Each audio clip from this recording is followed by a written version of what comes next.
Thanks everyone for joining us this evening, and a huge thank you to our guest of honor, memoirist and journalist Nita Wiggins. Thank you so much. Really appreciate you taking the time to talk to us.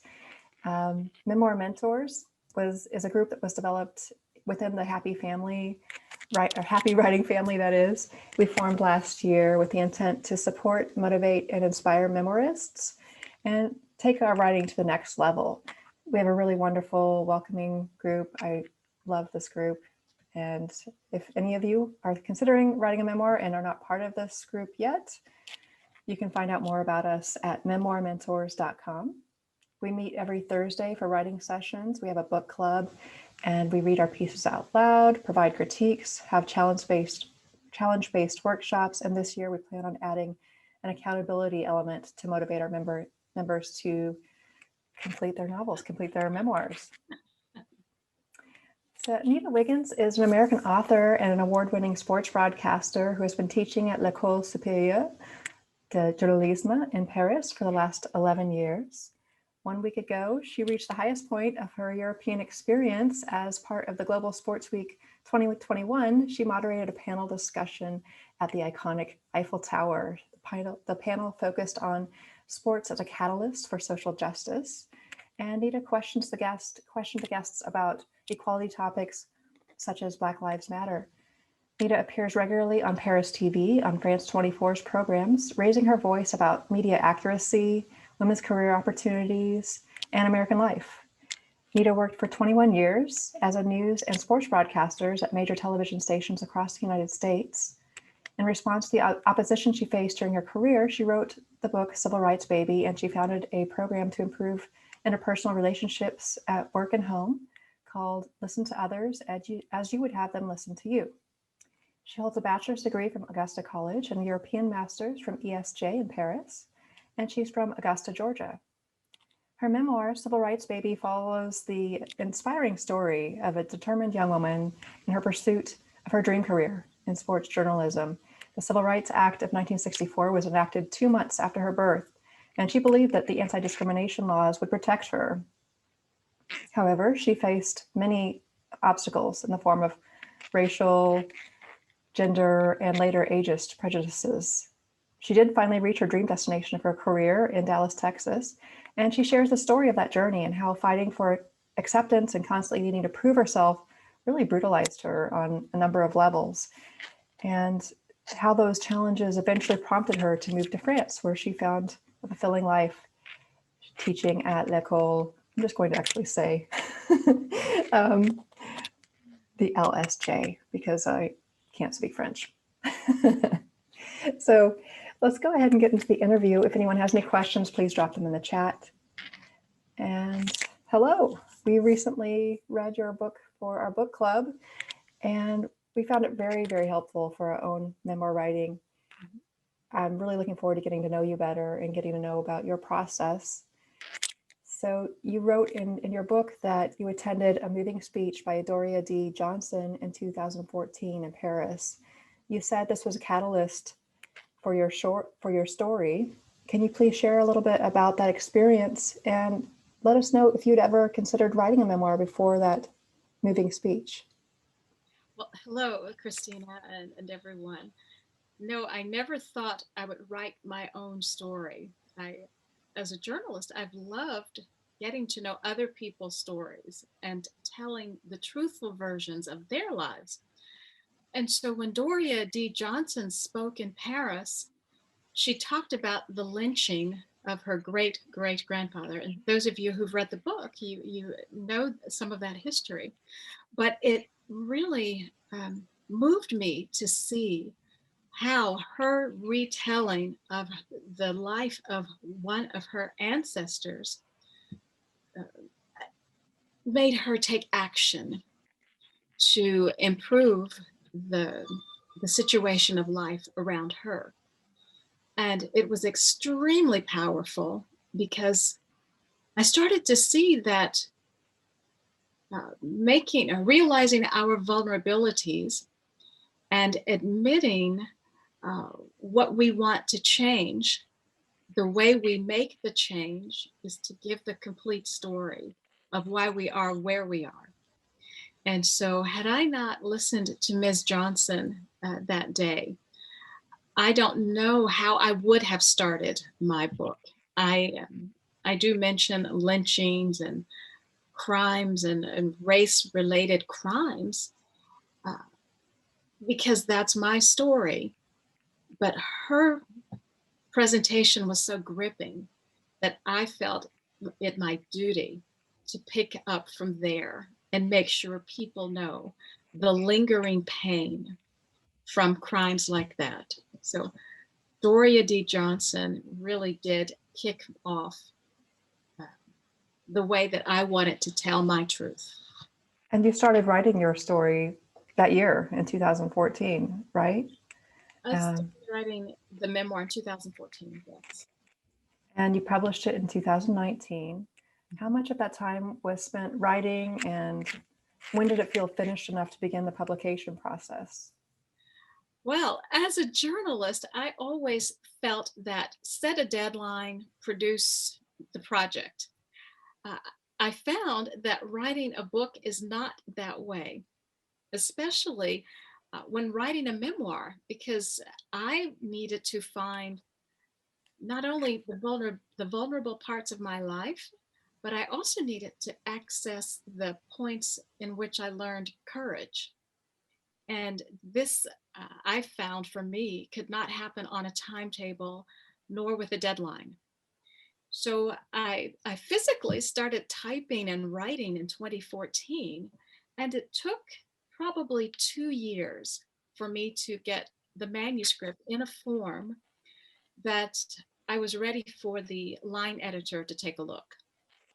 And with the line editor, we never met during the process. It was all online back in 2016, but we worked for 2 years, off and on for 2 years, because this line editor had other projects.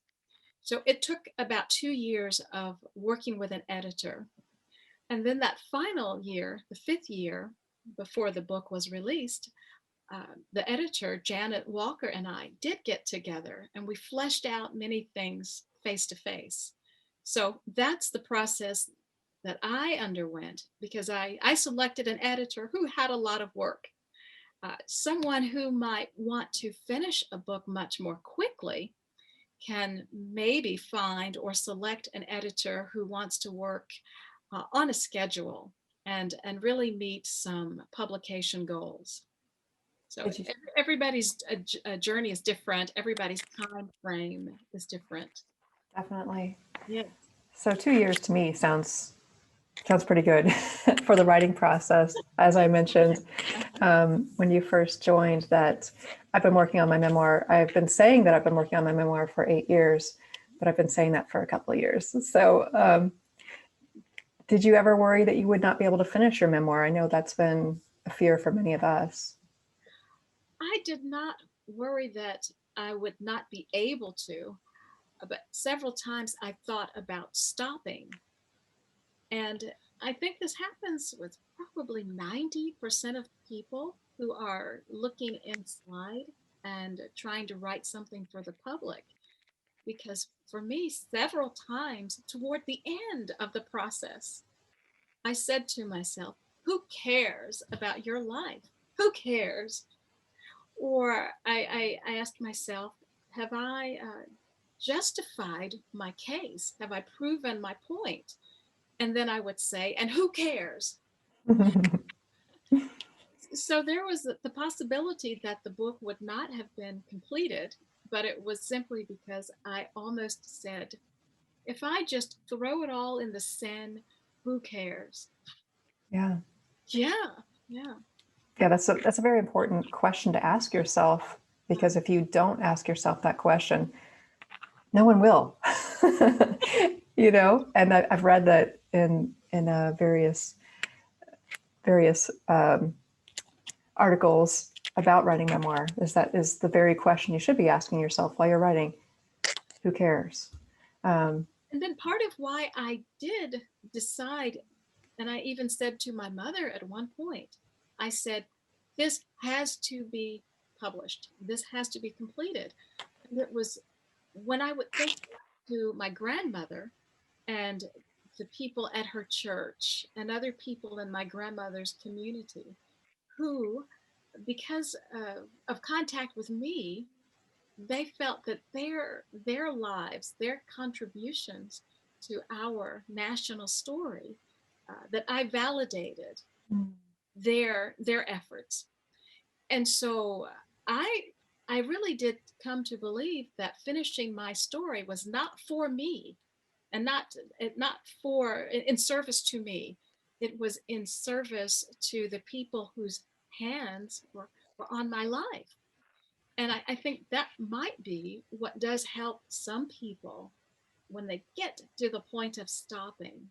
They might say, I want to raise up or salute or remember someone who was significant. And the person might not even know the significance of the interaction. But as a memoirist, I find that was so important to me when I was at the point of stopping. Mm-hmm. That's wonderful. So did you know the theme of your story immediately, or did it develop over time? How did that process work for you? It developed. Um, I think some people who wake up and say, "Oh, I'll write my story," they think they know what their life means. They have their view of what their life means. But again, I wasn't thinking of writing my story. My university president said, "Write your story." So I came at it from a different perspective. But still, with a theme, what I teach people now is to start writing, but don't write toward a theme.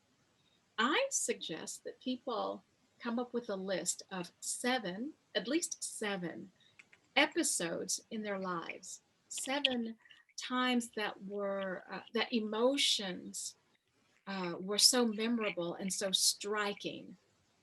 So and and that works, and from that comes a theme.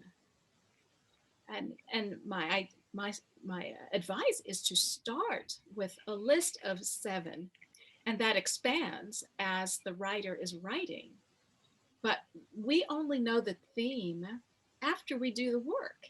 Mm-hmm. Oh, It's that's almost, yes. great advice. That reminds me of a quote I saw from Joan Didion. It was something like, I don't know what I think until I write it. That's it. Yes. Hmm.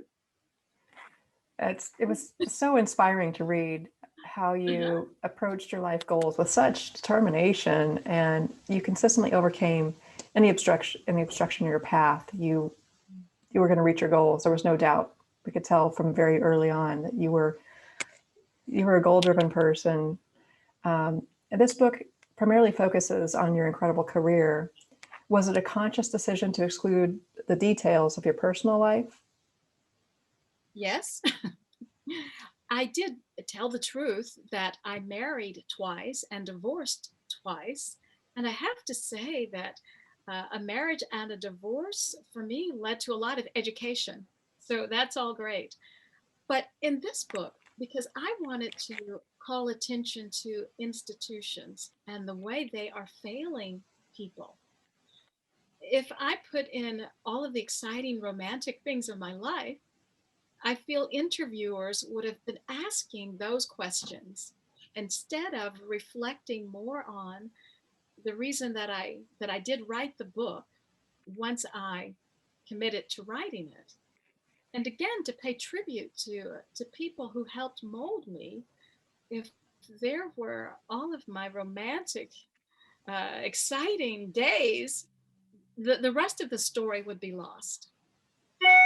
But also with that, when I'm helping people to write their stories, the number one thing I say is find your ideal reader. And that is one person. For me, it's not an audience of journalism students, it's not medical professionals. It's no. For me, the best advice, the number one thing to do is to visualize that ideal reader. And my reader, some of you know, is Marley Diaz, because at the time she was an 11-year-old girl, and I heard about her in the news, and I wanted a story for her. And the personal details of an adult woman's private life did not really relate to Marley Diaz. Can you remind those of us, those of the people who did not actually read your book or might not be familiar with who she was, can you tell us a little of her story? Yes. At the time that I started organizing myself to write the book, I had seen this 11-year-old African American girl in New Jersey, and she was interviewed on her local news because she was starting a book drive. And this came about because she said to her teachers, I would like to read a book that's not about white boys and their dogs. And because the school didn't have the books, she started a book drive. And she also said in the interview that she wanted to read about heroines, girls, women, and why not women of color. And so here I was, having seen her on the Larry Wilmore show. I said, I can write that. I said, exactly what she's asking. I can write something that would give her a heroine for whom she could cheer. So that's Marley Diaz, and she's Yes. my ideal reader. Um, that's really interesting. And we actually just had a session last night where Jessica was talking about your author business plan and in writing a book, how important that is to think about who your ideal audience was. And she also recommended the same, to have like one person, you even would refer to them by name. So that's really helpful and good to know how you came about doing that as well. Um, I was wondering how did you decide upon the structure of your book? Did you build the framework first and fill everything in later, write different sections at different times, or how did that work for you? What I came to realize is that writing a book is not the same thing as writing a news report for TV, and there's a structure for that, for TV writing. So for me, when I came up with the episodes of my life that I wanted to share, I I had them grouped. It's very funny, actually. I had them grouped by, this was boxing, or this was interactions with my father. And so I had capsules of my life, capsules of stories in my life.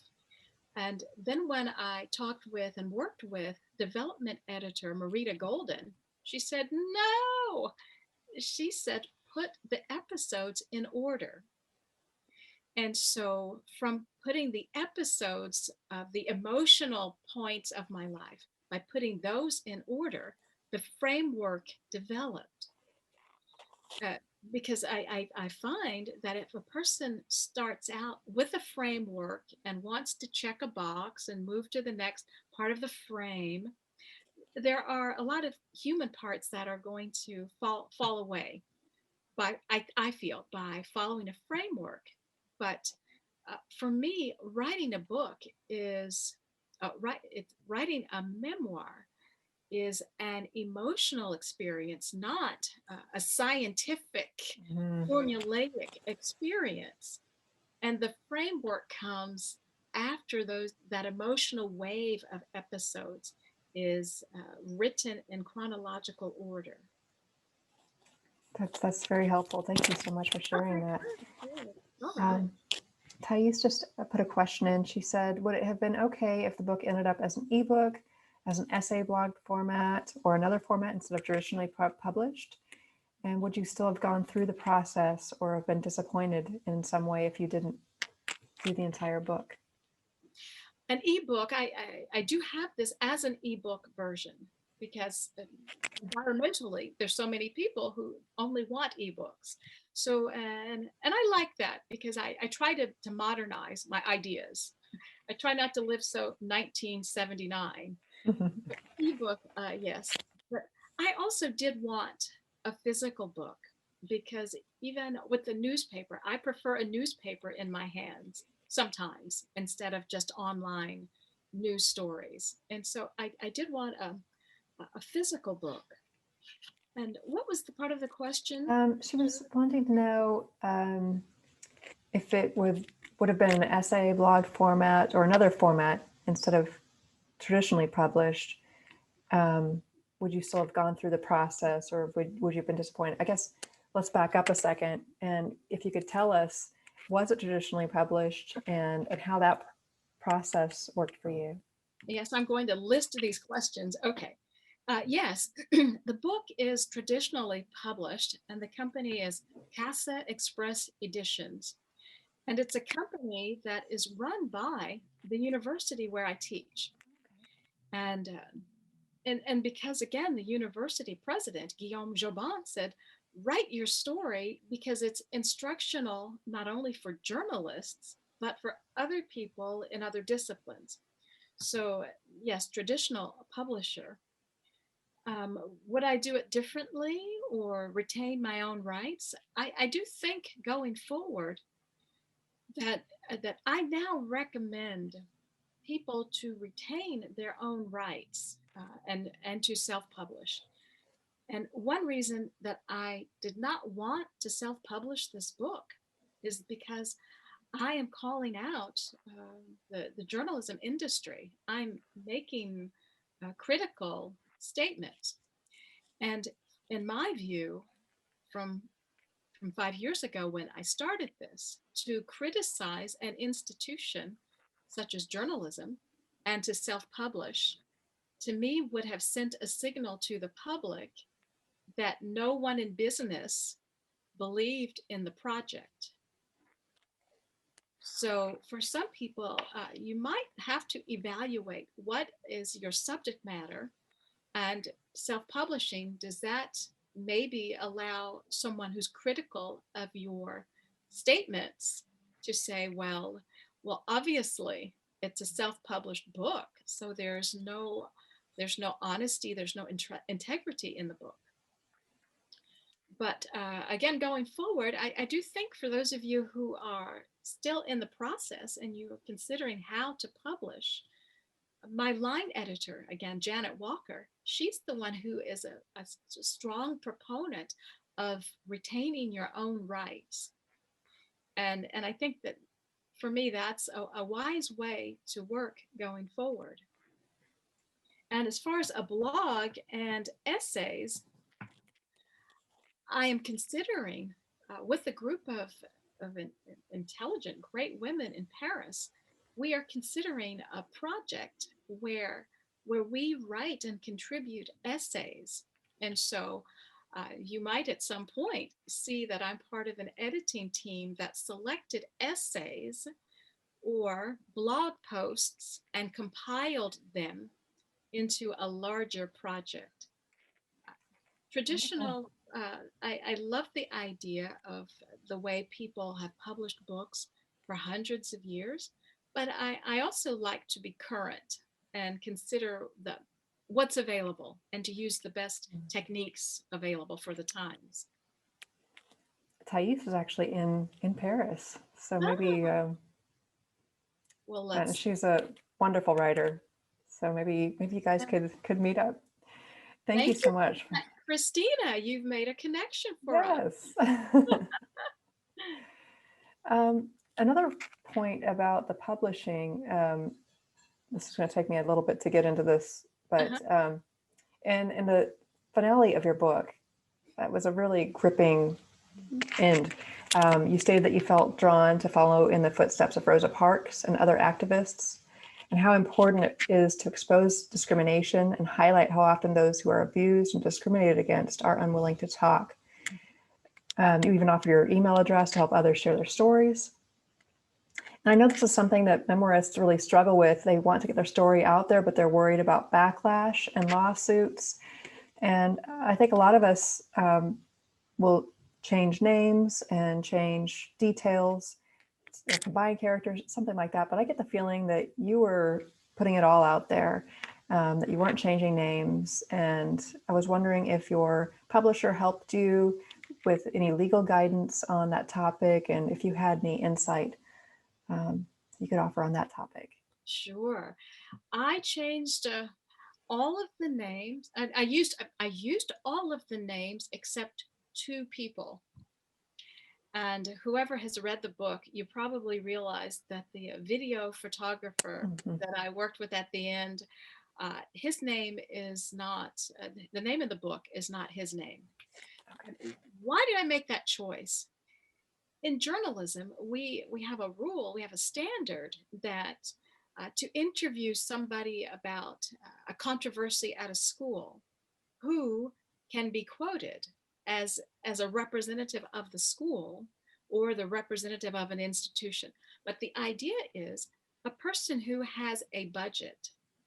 So, in a football coach, a high school football coach, uh, at least at the time that I was working on television, we could use a high school football coach as a spokesperson for the school. We might not use a science teacher as a spokesperson for a school unless the science teacher had a budget. And so at the television station at the end of my career, I changed the name of the male videographer because he did not have a budget. My colleague with whom I had a lot of bad working interactions. However, my sports director, Kevin Morrell, he had a budget. So, following the journalistic rule, I used his name in the book.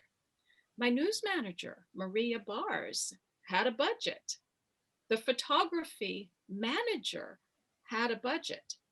So, in journalism in the US, we make the distinction if that person is controlling the dollars, a part of the finances of a company, that company has invested enough in that person in a responsible role.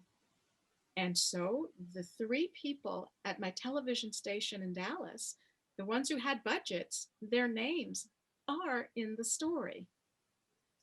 And there is one other person's name I did change, and some some people, maybe even my line editor, had said you can leave the name of the actual person because early in my television career, I was replaced in my job by a man because the manager wanted a man in the job. And I write in the story that he was a handsome man who worked with the news manager in another city. And he came into town, and the news manager replaced me. And I changed his name. And the people who reviewed the book said, you could have left his name because you only said flattering things about him. But I said, well, he is not in control of a budget. So for me, the journalistic standard was to retain his privacy because he was not an official representative of the television station. Okay. Um, have you received any backlash from any of the people in your book that you wrote about? No, and I'm waiting for it. I have not received backlash because the people who come off poorly have not read the book. That's a good point. That's a good point. Yes. I was interviewed by not France 24, but another news agency here in Paris for a television broadcast. And it was an interview in French, actually. And the interviewer asked, she said, why did the general manager at the television station that you worked for in Dallas, why did that female general manager decide that a male reporter, this happened all the time to me, you see, but why did she decide a particular male reporter who didn't know auto racing should cover the event that was your specialty? And the interviewer said, it seems that it's counterintuitive to diminish the station's quality of work or the station's reporting by putting in the man. And so my answer is just that the person who made the decision wanted someone who looked like Tom Cruise because that's what the manager said. She wanted a Tom Cruise type figure on the assignment. And I felt that was a compliment. But I do think that remark will bring backlash. Okay. Because the general manager made a bad business decision. But again, as far as I know, the people who have made unfair and illegal decisions actually in journalism, they have not read their actions on the pages yet. But I'm waiting for it, and I want them to read, and I'd love a response, and I'd love a forum about their working habits. That's why I wrote the book. It's also to invite other people, like at CBS Network right now, to invite other people in their job struggles to somehow reach out to whistleblowers or someone who can reverse these unjust job actions that affect people's economics, their economic lives. So for those of us who are just writing about our family and about people we dated or things like this, in your experience, with what kind of repercussions might there be if we were to write things they might not be happy with? Oh, a wide range of possible repercussions. They don't have budgets. They don't have budgets. Well, people have asked, why do I not include my mother in my story? Obviously, my mother is significant, but I respected her wish to be private. And so I would just say to anyone who is toggling between how much to write about a family member, if the family member is not in agreement with becoming a public person on a page, the writer has to make a decision. And I decided to follow what my mother suggested. She said, "I don't want to be in your book." Okay. Now, my mother has read the book, and she read it within 1 week. And she said, "Wow, I didn't know that all of that happened in your life." And she bought 3 copies to give to 3 of her closest friends. So for those of you who, as you decide how much to write about a family member, of course, have a conversation about it. But then, regardless of what you decide, share the book with the family member who didn't want to be involved, because maybe a new level of connection will come from your book, even without the details of the other person in the book. Mary Karr said in her, she wrote a book about writing memoir, and she's written, I think, 3 memoirs herself about her very dysfunctional family. And she said that it actually, even writing honestly and sometimes brutally about her family, that it brought everything out in the open. Yes. And she was expecting some pretty sour flashback as well, but it actually has brought the demons out and exorcised them. And so that's sometimes can be the result. It's, I think, like you said, though, it's good to try to get at least have a conversation if it's someone that you respect in your family, to have that conversation so that you are not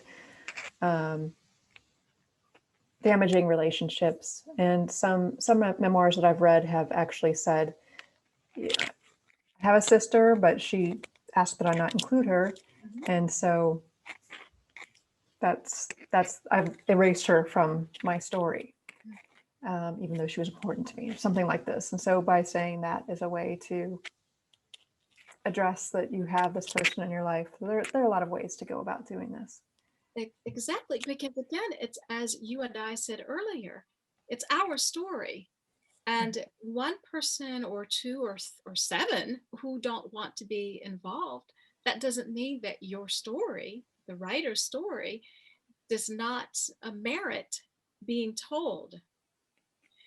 And it's what they said with Freedom's Journal, which was the first African-American newspaper back in the 1800s, 1827.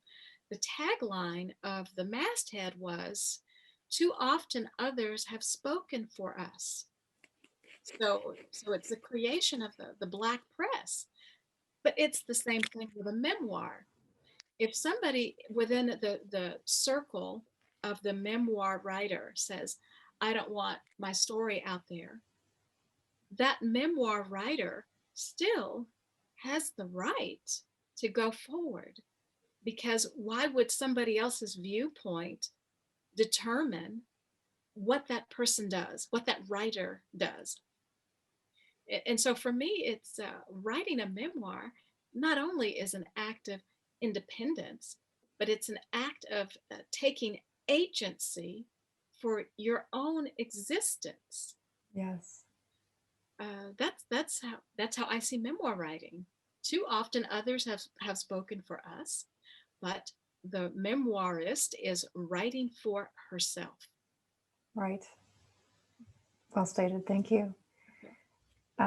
Thais has another question. She's asking, was it ever advised to you that you needed a large audience for your launch for issues of selling on Amazon or for funding reasons? Or was that ever an issue since this was more of an industry critique? Was it used in academia? Also, is it advised to have influential reviewers or marketing plans to promote a book before your book is published? As part of your proposal to a publisher or editor? Sorry, it's a lot of questions there. Yes, so I wrote them down this time. Okay, so the first one about a large audience for the launch. Each writer has to figure out her raison d'etre. Why is she writing? So I'll just speak from my experience of writing, because after Ms. Johnson spoke in Paris, I could not leave the crimes, the offenses against me left untold. And to have a large audience at the launch, that wasn't important. For me to have my own story out there so that others are not speaking for me, to have my story out there that over time becomes a known story, that is a-okay with me.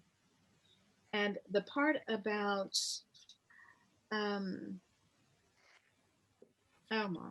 Is it advised to have influential reviewers or marketing plan to promote Yeah. the book? So the idea of reviewers, we want reviewers, we need reviewers, but if the idea of the launch is to become a bestseller on a website, then yes, there's a formula for doing all of that.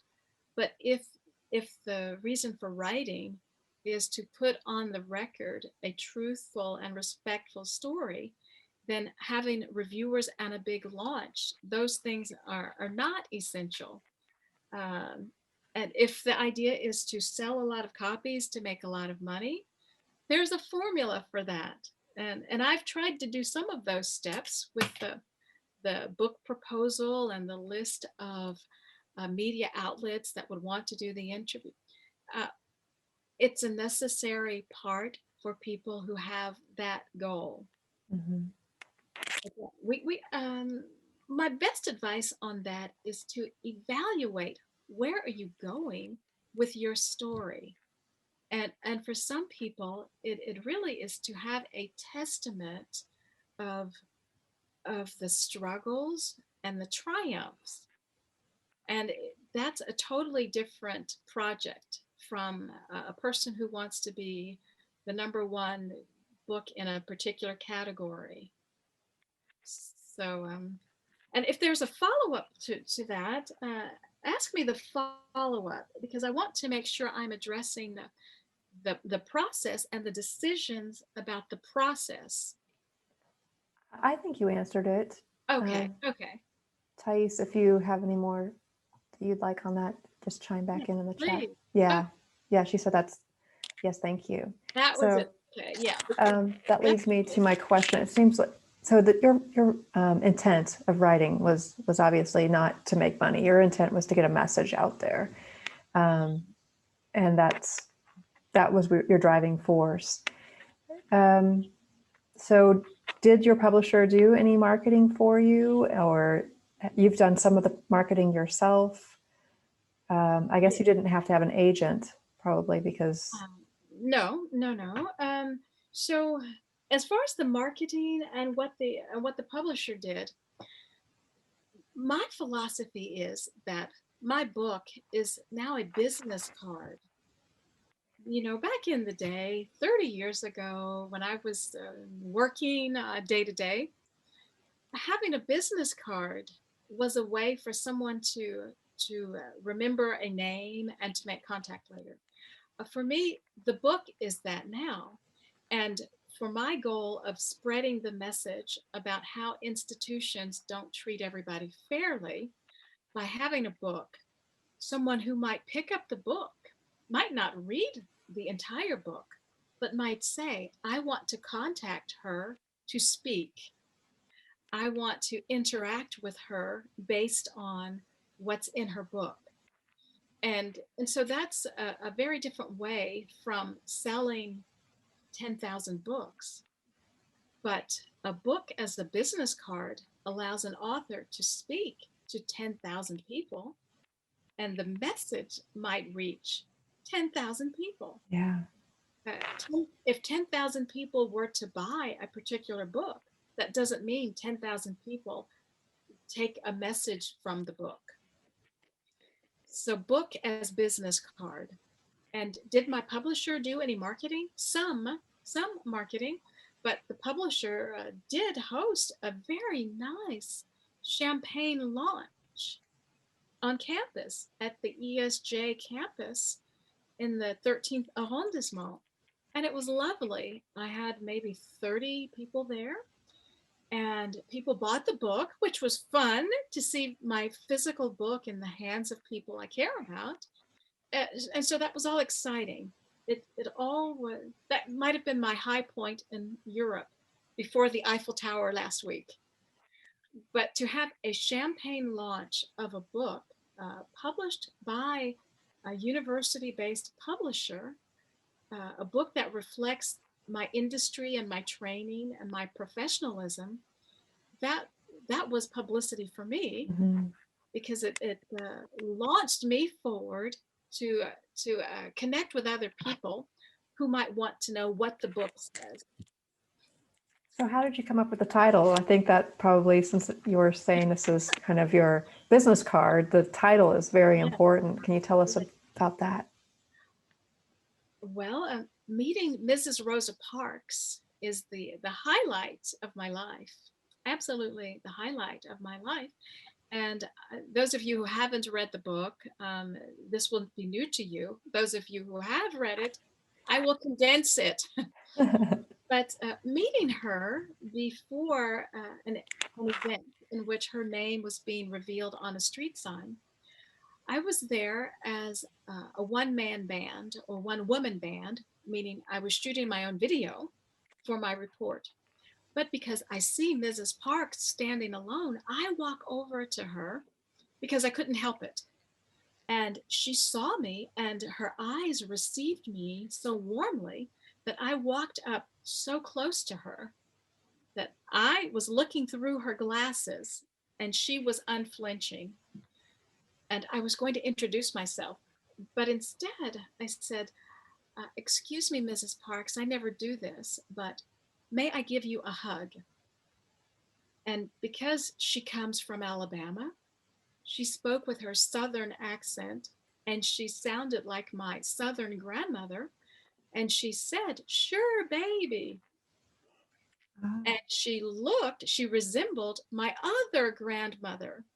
So I felt that I was with my family. And as we hugged, all of the street sounds faded. All of the children waiting for the ceremony, the traffic from all of the sounds faded. And because Mrs. Parks and I were about the same height, we were standing so close together that my heart was beating next to her heart. And again, everything was gone except the heartbeat of Rosa Parks, just the thump, thump, thump, thump. And that day, I don't know why she held me the way she did. But when I realized I was not being professional, and when I released her, the mother of the civil rights movement was still holding me. And so for that day, I feel something transferred from her to me, and that she intended to transfer something as a mother would transfer to a child. Secondly, when I realized many years later, when I learned years later that Mrs. Parks never had biological children, I said to myself, that was a motherly transfer. That was a motherly embrace. And how could I not be a civil rights baby having received whatever Mrs. Parks was sending to me? And then being born in 1964, 2 months before the signing of the Civil Rights Act, I could not come up with any title other than Civil Rights Baby. It, Yeah. it, it encapsulates my birth, my time with Mrs. Parks, and the transfer that I think she was trying to give to me back in 1988. So beautiful. Such a moving moment. Yeah, thank you. Do you have any recommendations on addressing racial issues in our writing? For example, I would like to tell the story about someone I dated who was worried by what my father might think of his suntan. And I'd also like to share a story of police discrimination that I witnessed against him. Unfortunately, it was also a really terrible experience, a terrible relationship. But I don't think that skin color had anything to do with it. But I want to make sure that I treat this with sensitivity, but still stay true to my story. And I just wonder if you have any advice for any of us who are writing about racial issues like this. Okay, racial issues and other sensitive issues. Yeah. I approach them the same way, that I always want my words, whether spoken or written, I want my words to be a window, or to be something enlightening, and not something attacking. And I hope that I achieved that, those of you who read the book. And so, in describing a racial incident, or a sensitive incident, it could be sexuality, anything that might be sensitive, or a disease, anything. Um, I try to go to the base of what is human for all people, regardless of the category of the discussion, and to uh, relate how I felt, or how an action affected me as a person, and not my description that's of something judgmental. Not to lob my judgments about something, but to describe my human interaction as I had to swim through whatever was happening. And as we writers pick the words to describe, to give the narrative of what happened, I think if we accompany our human sensitivities, our human reactions to the factual narrative, we let the reader decide. Now, if someone is writing an opinion essay, that's a different thing. But someone who's writing a memoir and wants the reader to continue to root for the heroine, I feel the best way is to always show that heroine's vulnerability within the situation, or within the actions of somebody else. Mhm. I think that using accusatory language causes a disconnect with the reader. and somebody wise, maybe it was Marita Golden, because she is an award-winning writer, but some writer with whom I interacted during my writing said, tell it straight. Whatever's happening, tell it straight. Tell how it affected you, and let the reader have outrage or not. Because I don't feel that my job as a memoir writer is to go around pulling people's emotions and trying to turn an emotion one way or another. I feel my job as a memoir writer is to totally explain my vulnerability and my reaction and my attempt to defend myself in the situation. That's what I think could work in any number of situations that are sensitive. Thank you. And those of you who might have that type of episode to share, I invite you to send that to me. If any of you are writing something like that and you want to attempt my following my advice, tell it straight. Tell it. Give the narration. Give us your internal reaction. Give us all of you. Give us your vulnerability. And I'd love to read that So and generous. to be helpful if that would help anybody. That's very generous. Thank you so much. You're welcome. I look forward to it. I hope somebody says yes. I might take you up on that. Good, good. That leads me to another question I had. So early on, some of the first words in your book were, I look for the good in all people. And then later you say, after all, most people awaken from sleep with a desire to succeed at something. We get out of bed every day to win, don't we? And I really think that statement, both of those statements, say a lot about you, that you expect the most from yourself and that you expect it from those around you. And throughout your book, I think you do give a very measured and careful attitude when expressing the negative views of those around you who treated you unfairly. And I wondered if that attitude was something that you've just always had. I don't think all of us necessarily do get out of bed every day thinking we want to win. Some days we just want to watch Netflix. But I just wondered if you've always had this sort of inner ability to look at the good, at the good in people, or if it was something you really had to kind of consciously foster and highlight within your writing, and if you were ever tempted to lash out and be mean, because I know you had to feel anger at some point. Yeah, I did lash out at the music teacher when I was in 6th grade. And I think that I really believe that is the time in my life that I lashed out and affected somebody's life in a negative way. And just for people to know what I'm discussing, I felt targeted at my basically all white school. I felt targeted in a class, and never by the students, but a white teacher, an adult. And I felt victimized by her actions. So I decided I would get revenge. And the next week in the music class, I got revenge.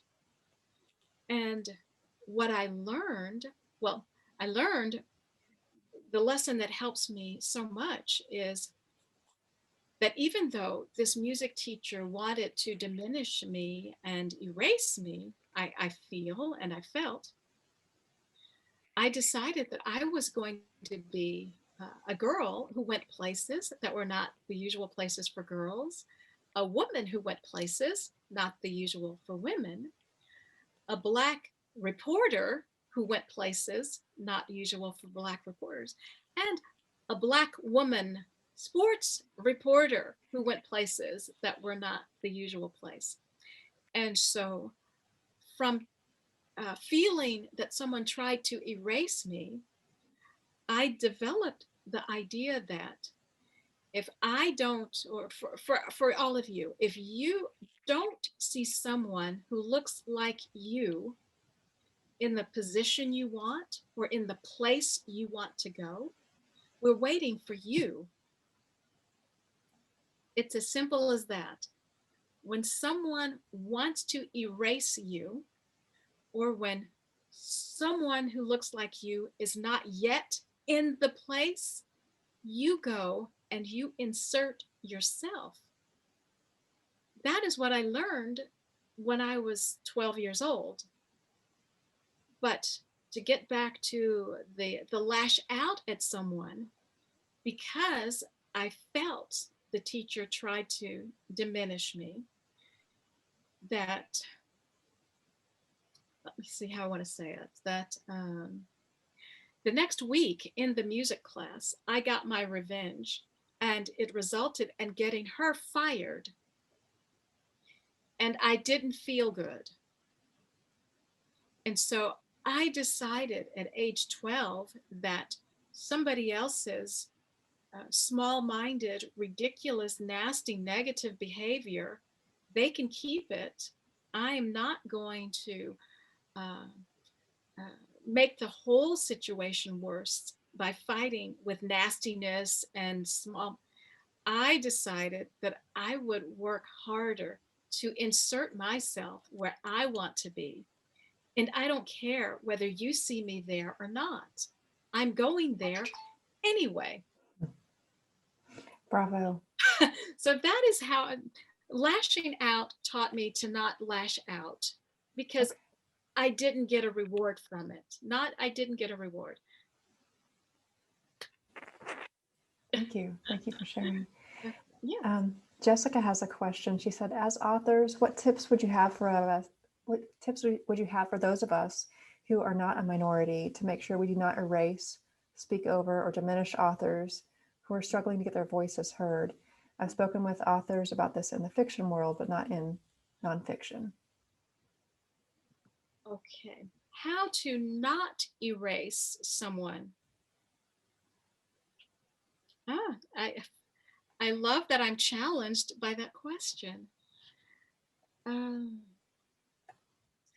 I realized that I erased somebody uh, during my time teaching in France, and so I, of course, it was not an intentional act, and so I do know that erasure happens by accident, and so the only thing I can say on the spot to try and give some type of response is that there's this principle that's a written principle anyway in France, that every person has equal value. Like a newborn baby in France has a value that an adult of any age has. This is part of the national psyche, right? It's part of the social cohesion that they talk about in France. And I had to start doing that, thinking that way myself in a classroom, because with my biases, everybody has them. With my biases, I realized at one point that I diminished somebody because of the way I either taught a lesson or the assignment that I chose. And so, for any type of a writer who does not want to erase somebody, I'd have to just say each person has to be viewed as an individual. That sounds basic, but in a way that the interaction is always a one to one when you're speaking and the other person is speaking. Mm-hmm. To practice it is a lot different than Yeah. to kind of put that in your head and make it an aspiration. But oh no, I had to do that, and I feel much better about myself as a teacher, having realized that I was doing something that diminished someone.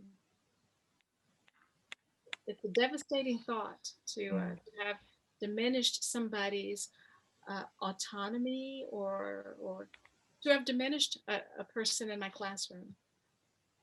Thank you. Thank you for sharing that. Yeah. Okay. You're welcome.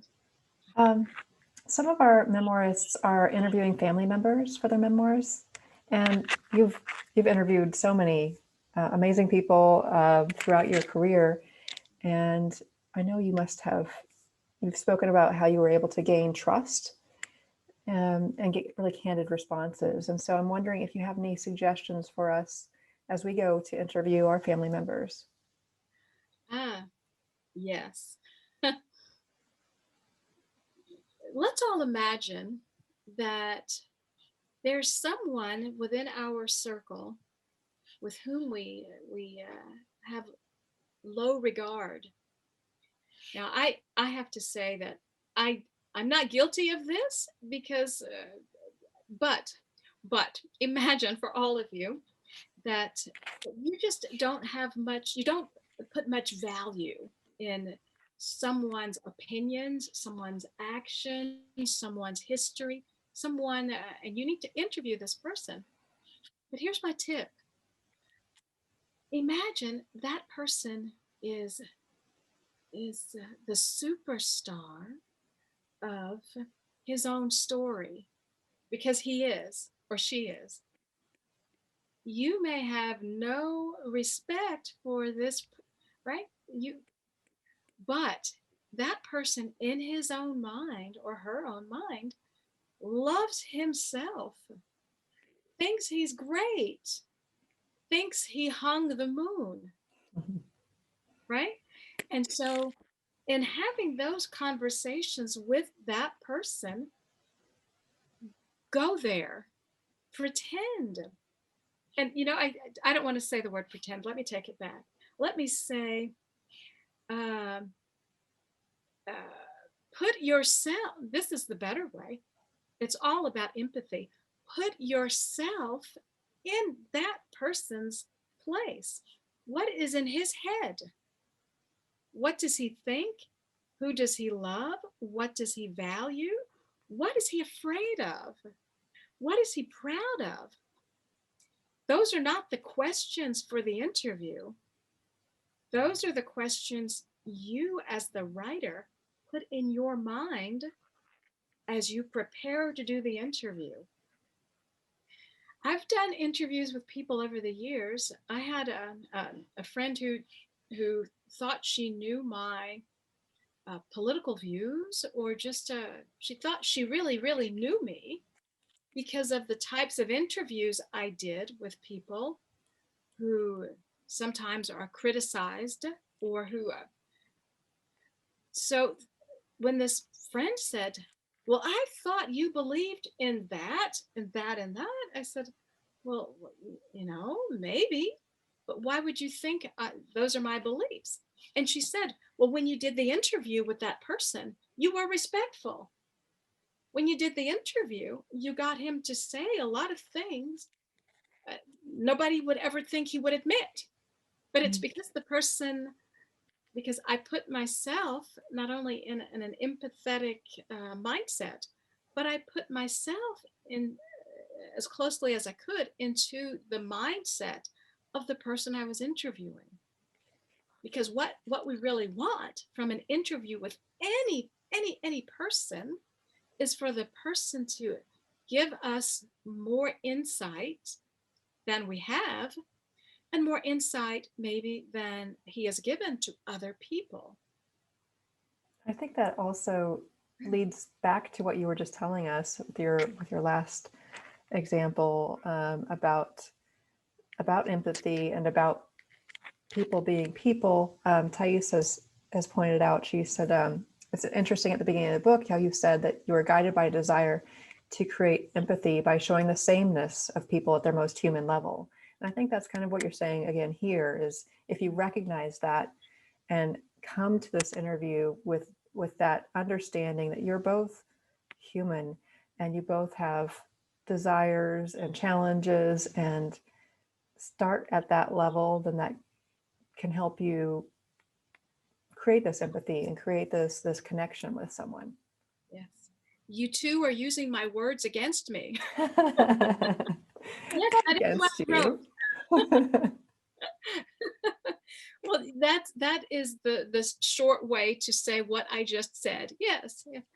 But I gave a technique. So, to see the humanness and the sameness, but I've given maybe a little more meat on how to do that. Because like each of us, we have that thing that we love, that thing that fulfills us, and that other person we that some might that some people might think is contemptible, that person also has all of that same battery of feelings. Excellent. Okay. In your writing, you maintained a measured and convincing tone. However, there's one piece that I struggle to believe. You mentioned that you were sitting at a Parisian cafe 5 years after moving there, and you said that the European woman you had become knew that it was 17 degrees Celsius. I've been living in Europe for 3 years. I'm clueless about Celsius. Do you have a trick so you can help me convert Fahrenheit to Celsius? I have an equation that I wisely refer to, and I love doing math. So I love putting a pencil under, but I don't have the equation in my head. I know there's something about minus 32, like subtract 32, and there's a fraction somehow. Yes, yeah, it's too complicated for me. um, Thank you. Also, we really love your book cover, and I wondered where you who you found for your book cover and how you went about contacting this person.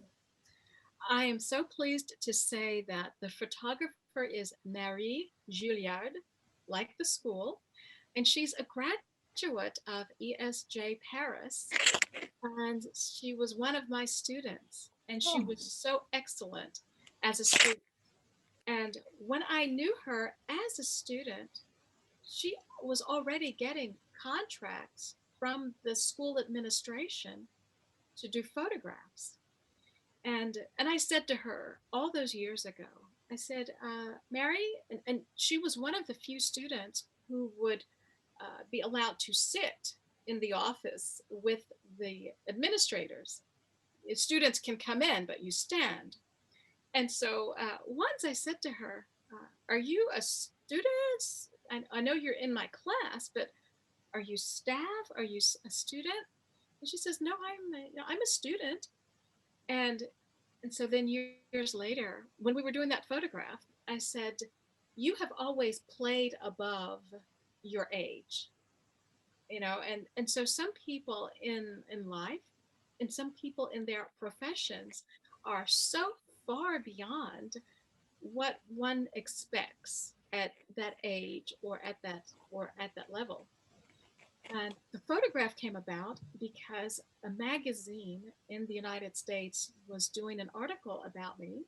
And the writer said, well, we need photos of you in France. Do you know anyone?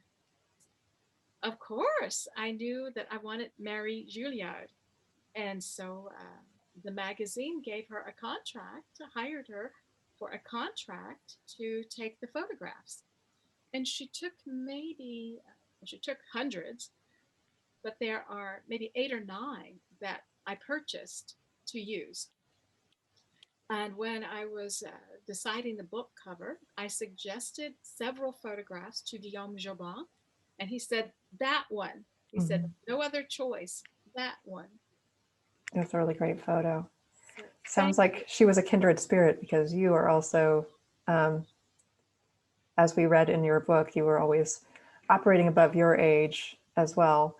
And you are such a driven person. I was wondering if you had any motivational advice to keep us writing, to keep us achieving our goals. motivation. So early in my book, I talk about the people in my grandmother's church, and I wanted to make sure that they were saluted and remembered and just put on the pages for future writers. And so when any of you who are listening, if you get to that point and you think, I'm just not going to do it, imagine there's somebody who's waiting for your story.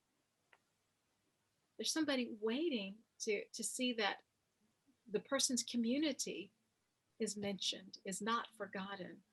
And for me, a memoir is not really about the person who's writing her story. It's about the people who are going to be saluted and raised up in the story. And so for me, at the time that I was finishing the book, my father was ill, and I read the entire book to him in the manuscript form before it was the printed final version. And and so for each of you, there probably is somebody who is your number one champion who wants your book. And so for me, that's my father.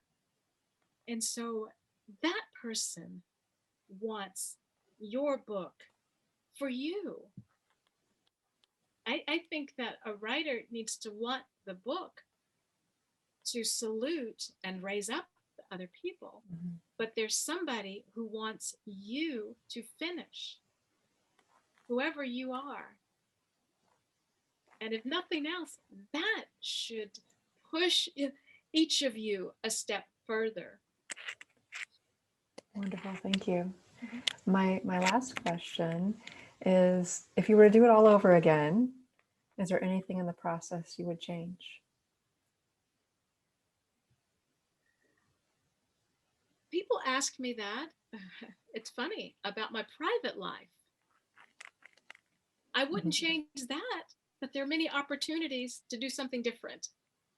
So with the book, there are many opportunities to do something different or to have done something different. But the lesson, whether from my private life or from publishing and writing this book, the lessons all feed into the great wisdom that I have. So I just, Coretta Scott King says the same thing. And so believe it or not, Mrs. King, and I read that in her memoir, her second memoir. She's written two, Mm. but she's been asked, "What would you do differently?"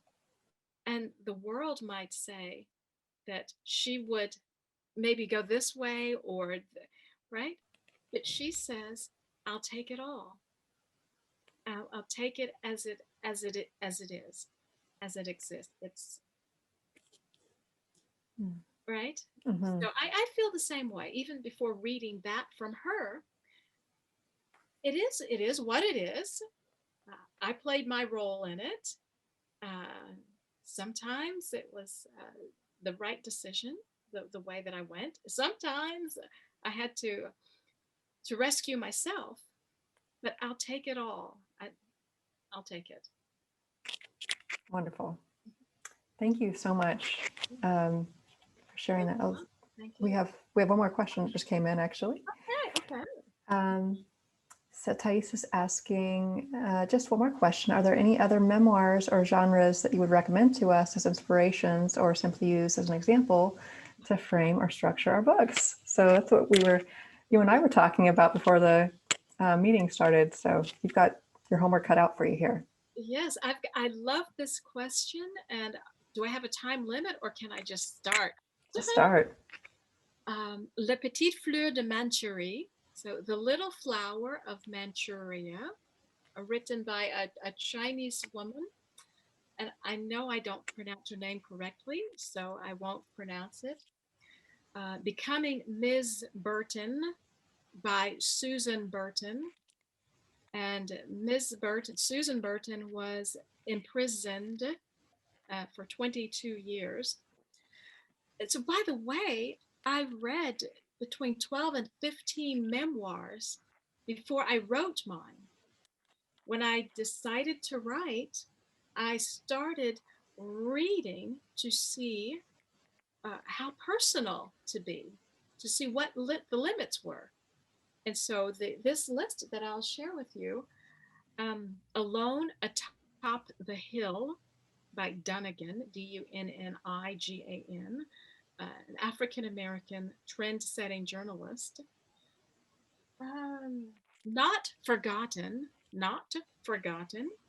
It's a story of 3 or 4 generations of Irish families. I read I Am Malala. It was quite wonderful. I read the adolescent version of I Am Malala. Of course, I read Ta-Nehisi Coates' Between the World and Me. I recommend it. And what else would I recommend? You recommended Harry Belafonte's memoir, which I Yes. believe is called My Song, a memoir my of art, race, and defiance. my song. Yes. And Harry Belafonte's memoir was obviously very well done. But what I really learned from his memoir, and this is another piece of parting advice for you guys, the reader, that ideal reader, okay? Imagine chapter 1, that ideal reader is looking through a window into your life. And that chapter 1 needs to unfold in front of that person and reveal something nobody knows. As I said, my mother did not know a lot in my book. Every person who has read my book has said, "Oh, I didn't know, I didn't know, I didn't know." Harry Belafonte's book, in chapter 1, he tells me something that I don't know about him. And he does it in a dramatic way. So, your opening chapter, when someone looks through the window to see you at whatever age, chapter 1 is not in chronological order of your life. What is happening that marks you for your life? That is chapter 1. And Harry Belafonte in My Song really shows people what they don't know about him. So That's excellent advice. Thank you so much. maybe that's enough. Do you want any more suggestions? That's a good enough list to start. That's a good start, I think. Thank you so much. Does anyone else have any questions before we go? It was really wonderful speaking with you, Nita. Thank you so much for taking the time. Really appreciate your honesty, your candid answers. It's been really lovely. Thank you, Christina.